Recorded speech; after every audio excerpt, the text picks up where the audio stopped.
جہنم کی کیفیت کیا ہوگی پتہ ہے؟ جہنم اس دن پکڑ کر کے لائی جا رہی ہوگی، فرشتے اس کو لا رہے ہوں گے۔ کتنی بڑی ہے جہنم یا دوزخ، یہ کتنی بڑی ہے، اللہ اکبر، اندازہ نہیں کر سکو گے۔ ایک دوزخی، ایک جہنمی جو ڈالا جائے گا، یہ نہیں جو ہماری شکلیں ہیں۔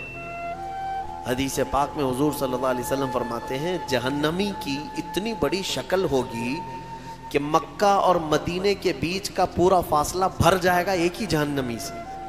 اگر وہ بیٹھ گیا، 400 کلومیٹر ہے مکہ سے مدینے کا فاصلہ، 425 کلومیٹر کا فاصلہ ہے۔ حضور فرماتے ہیں کہ اس دور اتنا لمبا چوڑا ایک جہنمی ہوگا، اور پھر جب کروڑوں جہنم میں ڈالے جائیں گے تو جہنم کی وسعت کتنی ہوگی، وہ کتنی بڑی ہوگی، اندازہ نہیں کر سکتے۔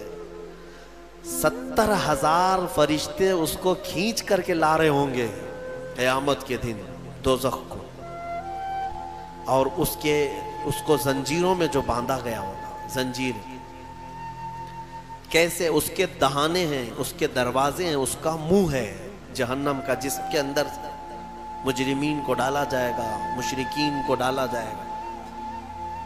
تو روایات میں ہے کہ اس کو 70,000 فرشتے زنجیروں میں جکڑ کر کے لا رہے ہوں گے، ایک ایک زنجیر پر 70,000 زنجیریں ہیں اس کی، اور ہر زنجیر پر 70,000 فرشتے اس کو جکڑ کر کے لا رہے ہوں گے۔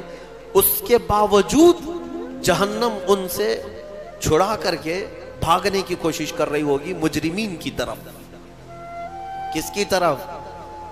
محشر میں جو مجرمین موجود ہوں گے ان کی طرف لپکنے کی کوشش کر رہی ہوگی، فرشتوں کے ہاتھوں سے زنجیر کو چھڑا کر۔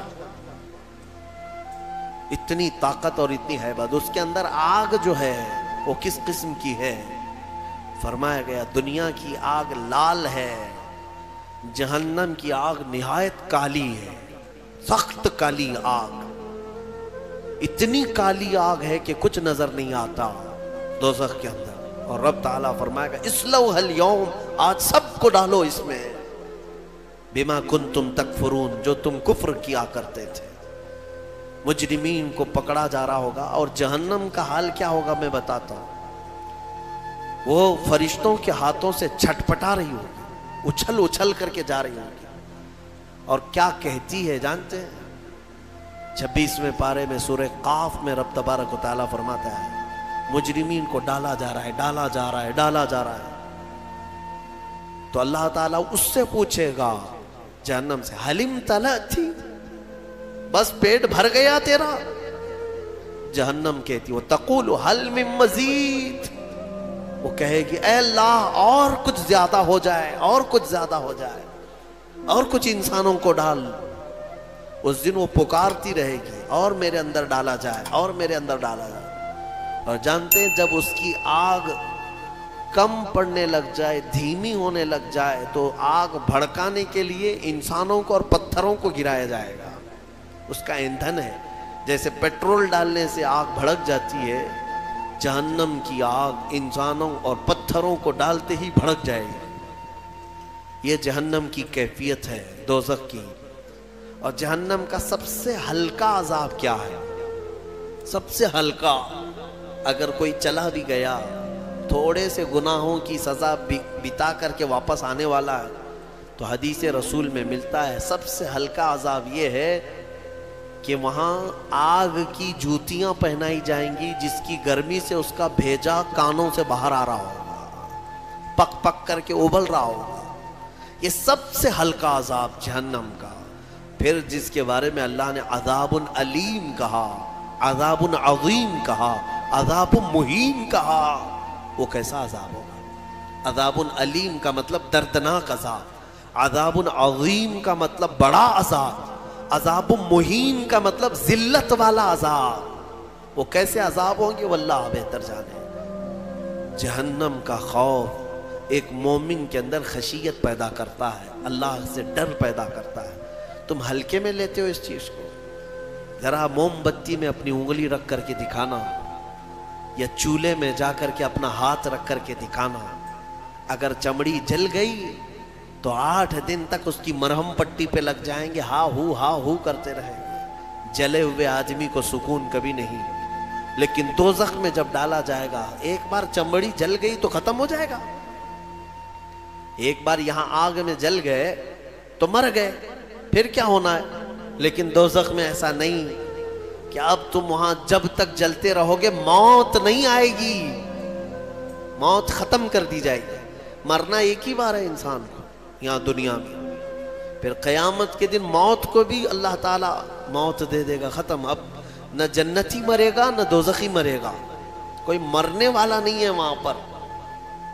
دوزخ میں جو گئے چاہے وہ جتنے بھی عذابات آئیں موت نہیں آئے گی، یہی تو سب سے بڑا ٹینشن ہے وہاں پر۔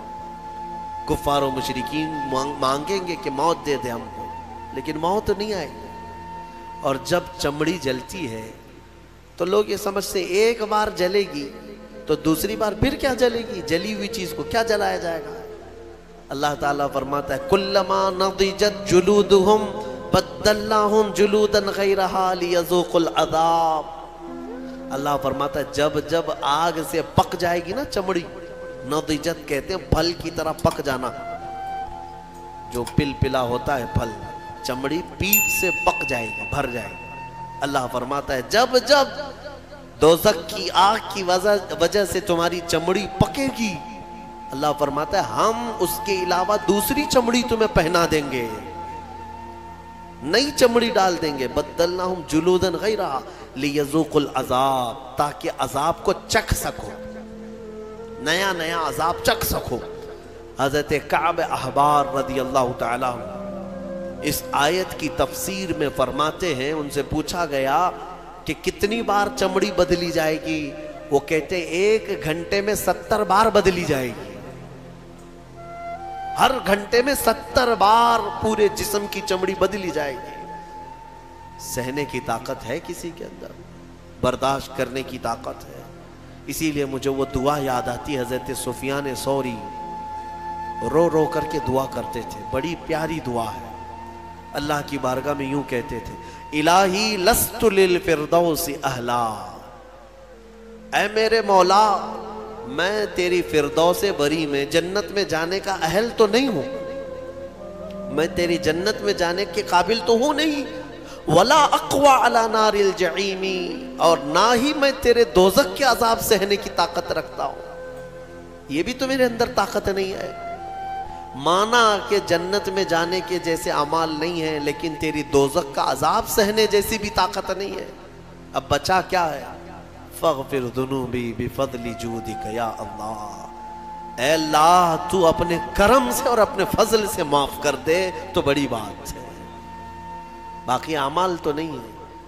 حضور مفتی اعظم ہند رضی اللہ تعالیٰ عنہ نے یہی دعا کی تھی، میرے اعمال کا بدلہ تو جہنم ہی تھا، میں تو جاتا میرے سرکار نے جانے نہ دیا۔ بس یہی ایک آس ہے ہمارے پاس، اللہ چاہے اپنے فضل سے اور اپنے رسول کی سفارش سے بچ گئے تو بچ گئے، ورنہ میں بتاؤں وضو میں بھی پکڑے جا سکتے ہیں، ہم قرات میں پکڑے جا سکتے ہیں، رکوع سجدے میں پکڑے جا سکتے ہیں، اور پتہ نہیں زندگی بھر کتنا کھایا۔ سب کا اگر حساب دینے پر آ جائیں، ہم نے چاول کتنا کھایا، روٹیاں کتنی کھائی ہیں، شکر کتنا کھایا ہے، اگر یہ سب حساب میں آئے، اس میں اگر کچھ دانے حرام کے چلے گئے تھے تو وہ حساب دیتے دیتے سالوں لگ جائیں۔